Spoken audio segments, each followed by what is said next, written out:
There is a question that hovers in the quiet moments of a life. It is not loud. It does not interrupt the meeting or the grocery run, but it is always there, waiting. Is this really how I want to spend my days? We trade our time, our energy, our very presence for money. And then we come home, tired, to the people we say we love, and we have nothing left to give them. Vicki Robin, co-author of one of the most transformative books ever written about money, asked a question that can change a family forever. Are you spending your life energy in a way that aligns with your values? Because money, at its core, is not paper. It is pieces of your life.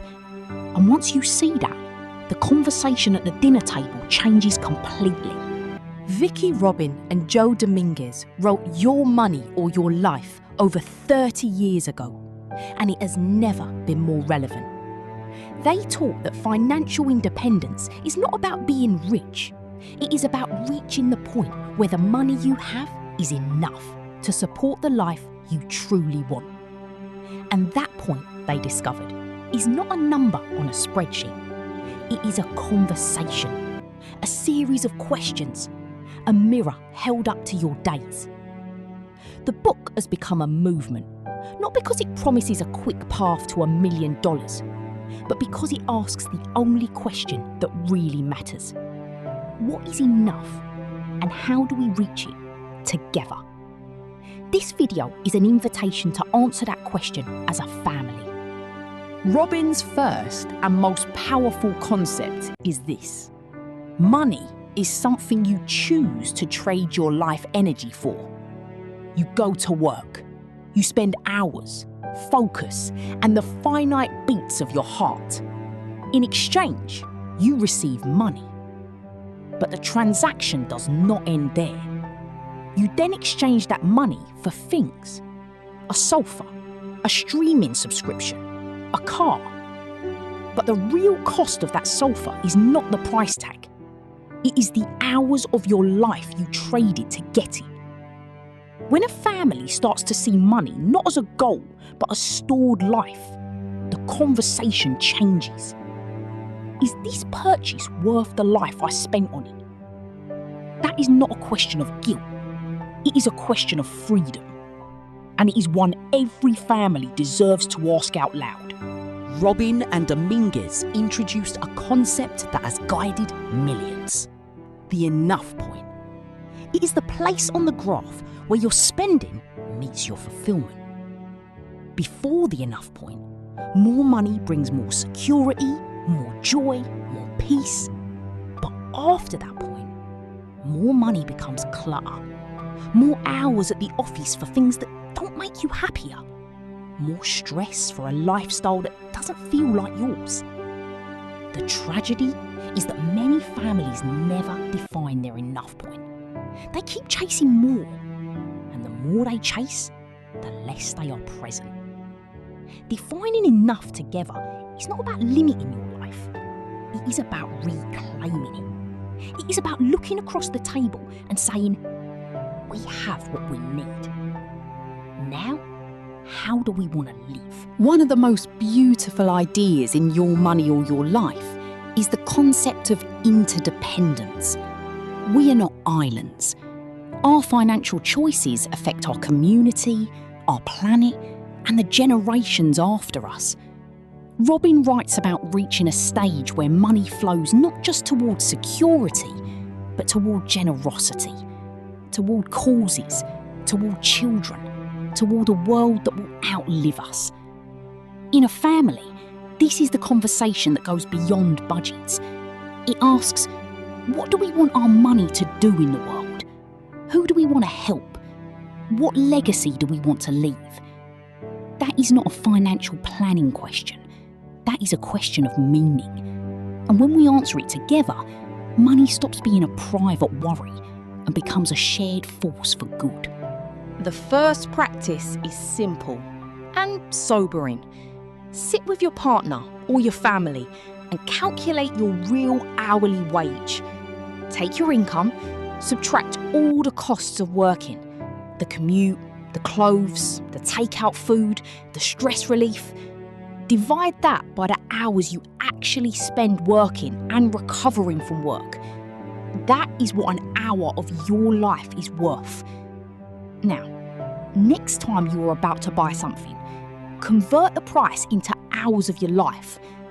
This jacket costs 6 hours of my life. It is not about guilt, it is about clarity.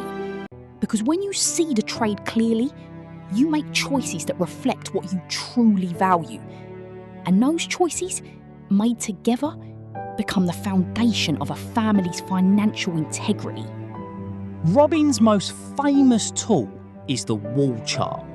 On a large piece of paper, you draw a simple graph. Every month, you plot your income, your expenses, and your investment income. The goal is to watch the lines, to see the gap between what you earn and what you spend, and to watch the investment income line slowly rise. There is something powerful about seeing your financial life on a wall where the whole family can see it.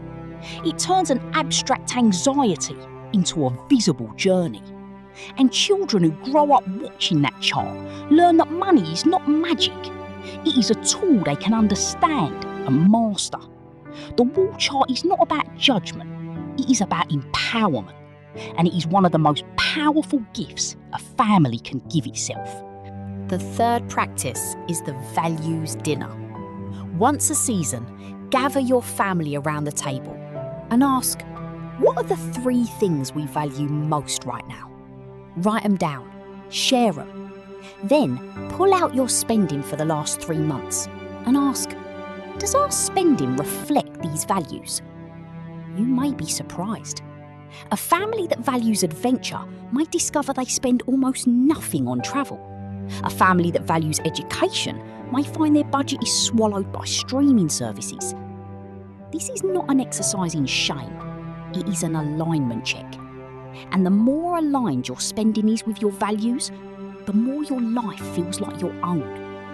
The dinner table becomes not a place of tension, but of intention. 3 simple practices, 3 acts of reclamation. 1. Calculate your real hourly wage and see every purchase as a trade of your life. 2. Create a wall chart and let the whole family watch the journey toward enough. 3. Hold a values dinner and align your spending with what you truly care about. Vicki Robin reminds us that money is not the enemy and it is not the goal. It is a current that runs through our lives and we can learn to swim in it, not against it.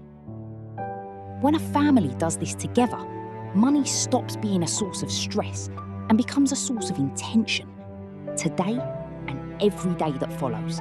Vicki Robin wrote, "When you are truly at peace with money, you are at peace with yourself.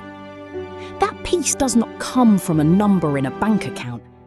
It comes from knowing that the way you spend your days is the way you spend your life. And that choice is yours." If this message has touched you, share it with the person you want to build your enough point with. Silo has walked with us through 9 stories, 9 invitations to rethink money, and the road continues for all of us toward a life that is not just rich, but meaningful, today and every day. Subscribe and turn on the bell so we can keep building a life where money serves meaning and where the question, what is enough, is answered not by the world, but by the quiet wisdom of your own table. Thank you for walking with us today. Now, go define your enough together.